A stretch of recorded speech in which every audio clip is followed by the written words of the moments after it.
S S ಟಿವಿಯಲ್ಲಿ ಜಾಹೀರಾತು ನೀಡಲು ಈ ನಂಬರಿಗೆ ಸಂಪರ್ಕಿಸಿ. ನಟನನ್ನ ನಮ್ಮ ಕರ್ನಾಟಕದ ಚಿತ್ರರಂಗಕ್ಕೆ ಇವತ್ತು ನಾವೆಲ್ಲ ಅರ್ಪಿಸಲಿಕ್ಕೆ ನಾವೆಲ್ಲ ಸೇರಿದ್ದೇವೆ. ನನ್ನ ಮಗನ ಸಮಾನ ಧ್ಯಾನ್ ಯೋಗೇಶ್ವರ್ ಅವರೇ, ಇಲ್ಲಿ ಸೇರ್ತಕ್ಕಂಥ ಎಲ್ಲ ನನ್ನ ಚಿತ್ರರಂಗದ ಎಲ್ಲ ಸ್ನೇಹಿತರೆ, ಮಾಧ್ಯಮ ಮಿತ್ರರೇ, ಬಂಧುಗಳು, ಇತಿಹಾಸ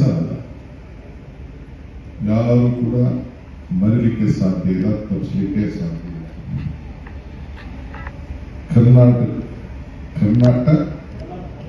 ಕರ್ನಾಟಕ ಬಲ ಚಿತ್ರವನ್ನ ಇವತ್ತು ನಾವು ನಿರ್ಮಿಸಲಿಕ್ಕೆ ನಮ್ಮ ಯೋಗೇಶ್ ಅವರು ಎಷ್ಟು ಟೈಮ್ ಅನ್ನ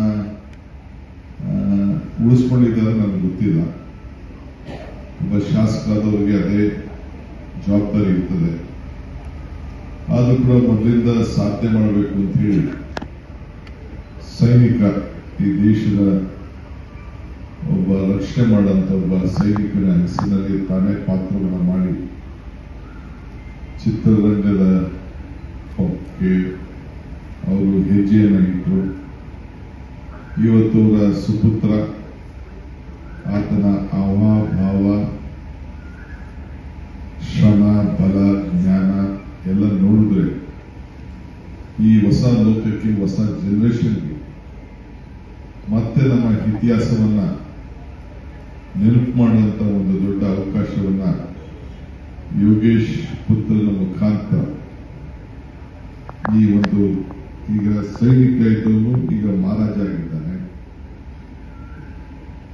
ಅವರ ಮಗ ಧ್ಯಾನ್ ಯೋಗೇಶ್ ಅವರು ರಾಜ ಪಾತ್ರದಲ್ಲಿ ಮಾಡ್ತಾ ಇದ್ದಾರೆ ಅಂತ ಹೇಳಿ ನನಗೆ ಕಿವಿಲಿ ಕೆಲವು ನನ್ನ ಸ್ನೇಹಿತರು ತಿಳಿಸಿದ್ರು. ನಾನು ಬಹಳ ತುಂಬ ಹೃದಯದಿಂದ ಅವರಿಗೆ ಆಶೀರ್ವಾದ ಮಾಡಬೇಕು. ನಾನು ಎಲ್ಲೂ ಈ ಕ್ಲಾಪಿಂಗ್ ಎಲ್ಲ ಓದೋರಲ್ಲ. ನನಗೂ ಚಿತ್ರರಂಗಕ್ಕೂ ನನಗಿದೆ ಏನಂದ್ರೆ ನಾನೊಬ್ಬ ಎಕ್ಸಿಬಿಟರ್ ಆಗಿರ್ತಾನೆ. ಈಗೂ ಎಕ್ಸಿಬಿಟರ್, ನಾನೇನಿಲ್ಲ ಅಂತ ಹೇಳುದಿಲ್ಲ. ಹಿಂದೆನೂ ಎಕ್ಸಿಬಿಟರ್ ಆಗಿದ್ದೆ, ಮಧ್ಯೆ ನಿಂತೋಗಿತ್ತು, ಈಗ ತಿರುಗಿ ಎಕ್ಸಿಬಿಟರ್ ಆಗಿದ್ದೀನಿ. ನಾನು ನಮ್ಮ ಚೇಂಬರ್ ಆಫ್ ಕಾಮರ್ಸ್, ನಮ್ಮ ಇವರೆಲ್ಲ ಇದರ ಫ್ರೆಂಡ್ಸ್ ಎಲ್ಲ ನಾವೆಲ್ಲ ನಮ್ಮ ಮೋಹನ್ ಇದ್ದಾರೆ, ಎಲ್ಲ ಚೇಂಬರ್ ಆಫ್ ಕಾಮರ್ಸ್ ಅಲ್ಲಿ ನಾನು ಬೋರ್ಡ್ ಆಫ್ ಮ್ಯಾನೇಜ್ಮೆಂಟ್ ಅಲ್ಲಿ ಎಲೆಕ್ಷನ್ ನಿಂತ್ಕೊಂಡು ಗೆದ್ದಿದ್ದೆ. ಸಿ.ಎಸ್. ಶಾಸ್ತ್ರಿ, ನಂದಲಾಗ ತಂಡ, ಸಾರಂಗೋವಿದ್ದು ಅವರು ಉಪಾಧ್ಯಕ್ಷರಾಗಿದ್ದು ಎಲ್ಲ ಕೂಡ ನಾವೆಲ್ಲ ಇದ್ದು. So every empire as an history, every history and empire as an hero. ಆ ಹೀರೋ ಇವತ್ತು ಧ್ಯಾನ್ ಯೋಗೇಶ್ ಅವರು ಪಾತ್ರ ವಹಿಸಿದ್ದಾರೆ ಅಂತ ಹೇಳಿ ನಮಗೆ ಬಹಳ ಸಂತೋಷ ಆಗಿದೆ. ಎಸ್ಎಸ್ ಟಿವಿ, ಸಿನಿಮಾ ಜಗತ್ತಿನ ಕ್ಷಣ ಕ್ಷಣದ ಸುದ್ದಿಯೊಂದಿಗೆ.